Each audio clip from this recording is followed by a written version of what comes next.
they will understand that they need a clear long-term succession plan at QB, not some aging vet like Russell Wilson or Ryan Tannehill. No, get me a young guy that you can have at QB for several years, Harry. I want to come back to that. Attack, Greeny.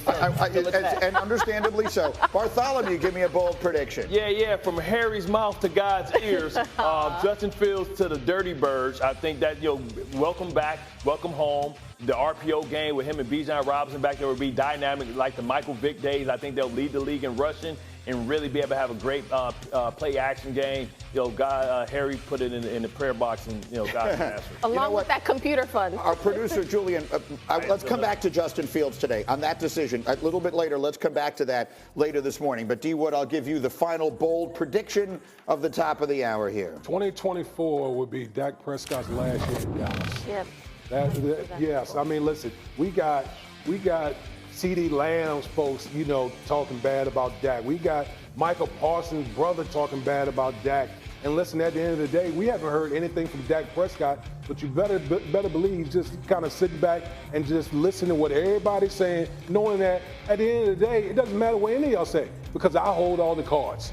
I hold whether I want to redo my deal or take this thing all the way to free agency. He has that type of leverage. Those are the cards. What you are looking at there is the football equivalent of a royal flush.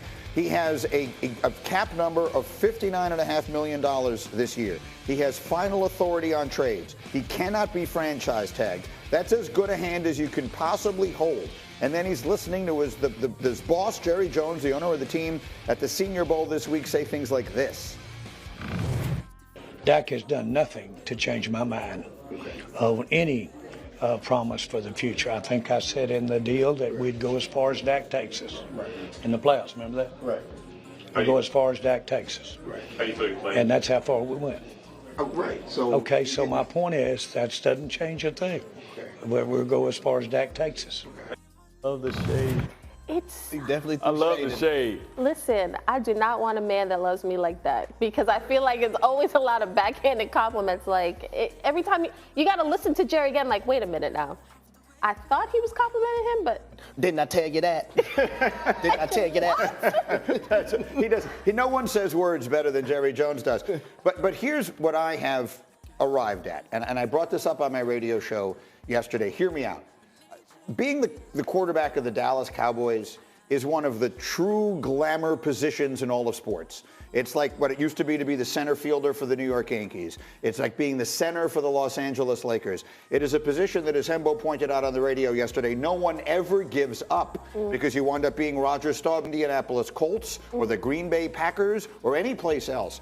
Dak Prescott should use all that leverage and get up out of Dallas now. I don't need my receiver, who I just made $1 trillion. I don't need his mother posting out there, Dak ain't it, and all that kind of stuff that she put. I don't need that. I don't need Micah Parsons' brother telling me I need to take a discounted deal or I need to pack my bags and then have Micah Parsons release a statement that just essentially says he loves all his teammates, and then 2.5 weeks later not even address it the first time he talks publicly. I don't need the guy who is in charge of everything, who is the star, saying, well, yeah, we went as far as Dak took us when we got blown out in our first and only playoff game this year. If I'm Dak, I want out of there now. Their grass is greener in a lot of different places. You talk about Atlanta, you talk about Pittsburgh. There are 1 million places that will pay him the same amount of money that the Cowboys are going to want to pay him with, I would guess, a small fraction of the headaches that he will have to deal with. What do you think of that?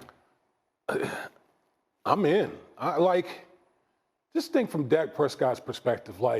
Every week you in a meat grinder every single week. Because in-house. Yeah. I mean, because you literally wear the star. Because you wear the star, that's what comes with the job every single week.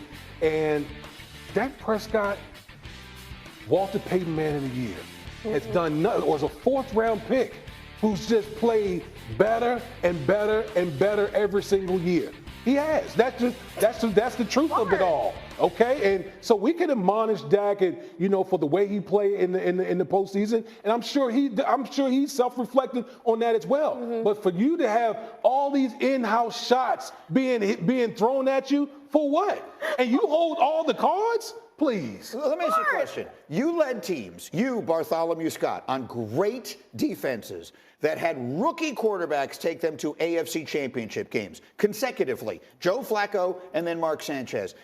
I was covering sports in those days, and obviously the Jets I know intimately. We never heard any of this stuff about those guys. They were not fit at that time anyway to carry Dak Prescott's bags to practice. Yeah. And yet I didn't hear any of that criticism. You guys rallied around him, supported him, did all the stuff he could possibly do. What is this nonsense that goes on with a guy? We can debate whether he's elite, great, merely good. That's he's not even the issue. Certainly a good player who has done everything you could possibly do right to be the face of this franchise, and he's got to put up with all this, you know what? You tell me, why is that okay? And why isn't anyone, like the guy in charge, saying this stops now? Because they're not sure, right? And I think the people in that locker room aren't sure about Dak, right? Because too much is given, much is expected. Right, so Dak, he was a great story, right? Coming in, taking over for Tony Romo, everybody gave him a pass.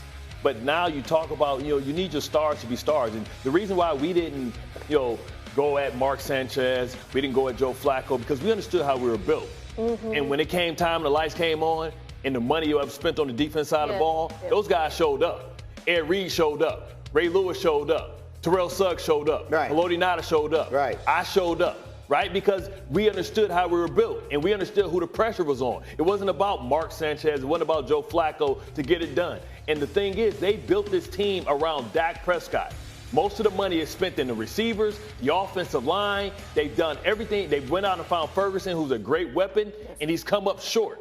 Right? We're talking about Jordan Love. He has more wins, playoff wins, or the same as Dak.